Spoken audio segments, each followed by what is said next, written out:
Mengapa Nyonya Istana Muda bertingkah seperti anjing gila yang baru saja dikeluarkan dari kandangnya, siap untuk menggigit? Ning Yingying menambahkan, puncak cincingku selalu dikenal karena kesopanannya dan Si Zun telah mengajari kami dengan baik. Seseorang tidak boleh berdebat dengan anak-anak dengan mulut kotor. Itu sebabnya kami telah mentolerir perilakumu sampai sekarang. Apakah kamu sudah selesai mengutuk? Jika sudah selesai, pergilah.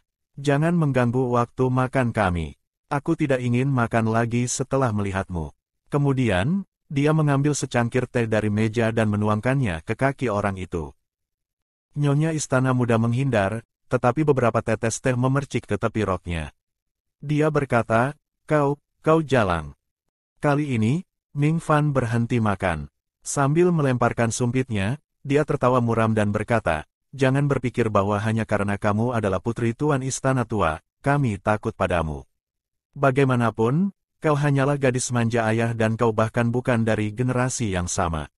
Menggerutu, aku tidak berpikir siapapun di sini lebih menyebalkan daripada kau. Istana Huanhua kehilangan muka karenamu. Shen Qingqiu terkejut. Di masa lalu, murid puncak Qingqing selalu patuh dan taat di depannya. Mereka bahkan tidak berani kentut. Ketika dia menyuruh mereka memberi makan ayam, mereka tidak berani mengajak jalan-jalan anjing. Ketika dia menyuruh mereka memasak untuknya, mereka tidak berani merebus bubur. Namun, ternyata, mereka suka membuka mulut saat pergi bermain di luar. Wajah Nyonya Istana Muda menjadi pucat karena marah. Selain itu, dia telah mendengar dari Qin Wanyewi bahwa penyihir kecil berwajah lembut di depannya ini telah menjadi teman murid Luo Binghe selama bertahun-tahun. Keduanya adalah teman bermain masa kecil yang menjadi kekasih masa kecil. Iri hati dan kebencian bercampur menjadi satu dan Nyonya Istana Muda tiba-tiba mengangkat tangannya. Bayangan gelap seperti ular berbisa merayap dari lengan bajunya. Wadepak, itu adalah cambuk baru. Melihat perkelahian akhirnya akan dimulai, pelanggan yang telah duduk di dalam toko anggur dengan cepat dan cekatan bergegas keluar. Ketika mereka melewati Shen Qingqiu, dia menyadari bahwa mereka semua terlihat tenang dan aneh. Sepertinya orang-orang di kota Huaiwi sudah terbiasa dengan hal semacam ini. Nyatanya, dengan skill yang tiada taraf, sang pramusaji bahkan berhasil menyelesaikan total tagihan semua orang.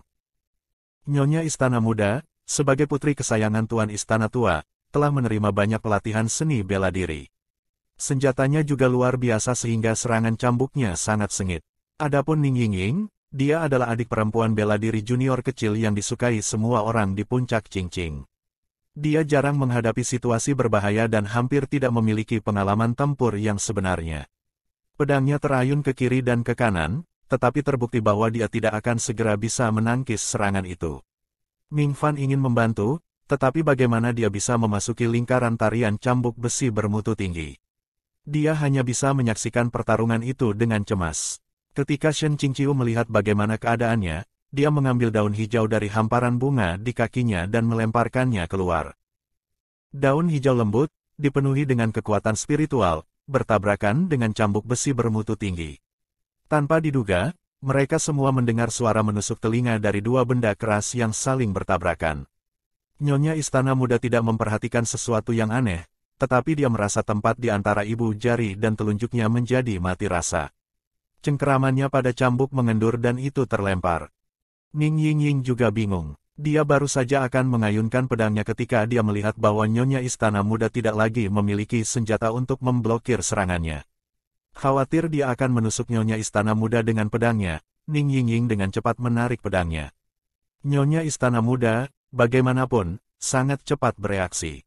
Setelah senjatanya terlepas dari genggamannya, dia menggunakan momentum lengannya untuk menampar Ning Yingying. Dengan suara keras dari tangan yang memukul daging, satu sisi wajah Ning Yingying ditampar.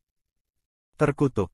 Melihat 5 sidik jari di wajah Ning Yingying dan bagaimana setengah dari wajahnya bengkak, orang dapat dengan jelas melihat betapa kejamnya tangan lawannya. Hati Shen Qingqiu sakit. Aku tidak pernah memukul muridku, tetapi kau berani menyerangnya. Wajah cantik Ning Yingying sekarang asimetris rata di satu sisi dan bengkak di sisi lain. Itu terlihat sangat jelek. Sikap Nyonya Istana Muda penuh dengan kebanggaan jahat saat dia mengusap pergelangan tangannya, mengangkat dagunya, dan tertawa, karena Si Zunmu tidak mengajarimu, maka Istana Guru ini yang akan mengajarimu. Hal pertama yang perlu kau pelajari adalah bahwa ketika orang berbicara, mereka harus mengamati perilaku dan ucapan yang benar. Menurutmu, siapa dewa yang akan menguliahi murid-muridku di tempatku? Ming Fan mencabut pedangnya dan berteriak, "Jalang! Itu keterlaluan, ayo, lawan mereka." Murid Qingqing lainnya sudah lama tidak dapat menahan penghinaan. Sekarang semei kecil mereka dipukuli, bagaimana mereka bisa menahannya lebih lama lagi? Yang lainnya berteriak dan menghunus pedang mereka. Senjata mereka sangat terang. Pikiran Shen Qingqiu berpacu saat dia mencoba memikirkan cara untuk menjaga nyonya istana muda tanpa menyebabkan pertumpahan darah atau mengungkapkan keberadaannya. Tiba-tiba, dia menyadari bahwa salah satu murid istana Huan Hua bertingkah aneh. Penampilannya 100% mencurigakan. Shen Qingqiu menatap pria itu hanya 2 detik sebelum jantungnya mulai berdegup kencang, berteriak bahwa ada sesuatu yang tidak beres. Aku khawatir tidak akan mudah untuk keluar dari sini. Pada pandangan pertama, murid tersebut sebenarnya terlihat sangat biasa. Dia berada di tengah-tengah sekelompok murid istana Huan Hua, tetapi dia meringkuk dan menolak untuk bertemu dengan mata siapapun. Shen Qingqiu memperhatikannya karena wajahnya satu warna, lehernya berwarna lain, serta tangan kiri dan kanannya juga 2 warna berbeda. Selain itu, di tengah situasi di mana semua orang hidup, dia tidak menghunus pedangnya, berteriak, atau melihat siapapun dengan marah. Dia hanya terus menundukkan kepalanya di antara kerumunan murid istana Huan Hua seolah-olah dia adalah pencopet yang menunggu kesempatan. Sejauh yang diketahui Shen Qingqiu, hanya ada satu jenis orang yang akan berperilaku seperti ini. Ming Fan sedang sibuk melawan orang-orang ketika dia berbalik dan berteriak, "Semei, bagaimana keadaanmu?" Ning Yingying dalam keadaan linglung selama beberapa waktu, seolah-olah dia telah dipukuli dengan konyol sebelum dia sadar. Wajahnya menjadi merah lalu putih, keduanya marah dan menangis saat dia bertarung menggunakan pedangnya. Dia telah menderita penghinaan ketika dia terlalu berhati lembut. Kali ini, dia tidak menunjukkan belas kasihan.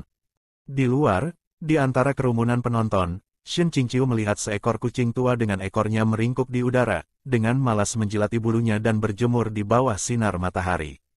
Dia mengambilnya dan melemparkannya ke dalam toko anggur. Kucing tua itu ketakutan dan menguap keras saat melarikan diri di antara 2 kelompok orang. Shen Qingqiu menundukkan kepalanya saat dia mengikutinya, menyelinap ke medan pertempuran.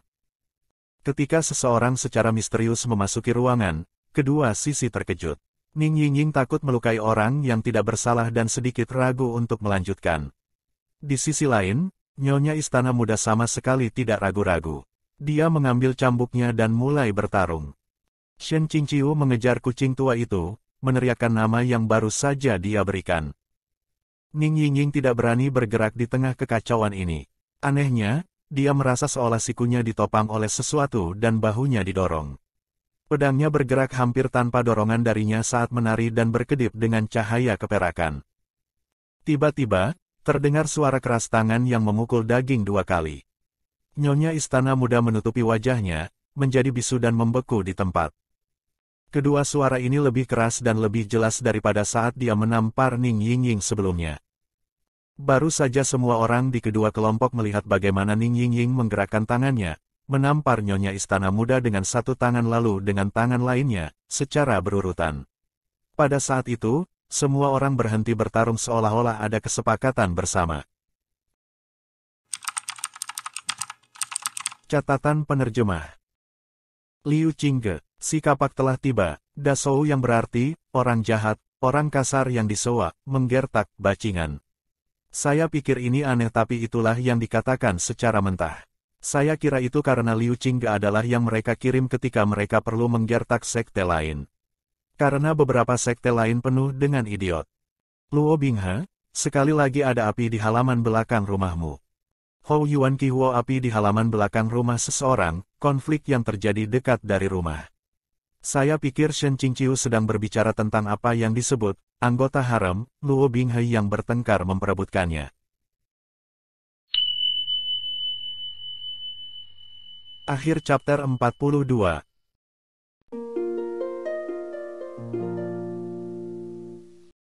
Jika Anda suka video ini, silahkan like dan subscribe akun YouTube @bacakan aku untuk mendapatkan update audio novel lainnya. Terima kasih.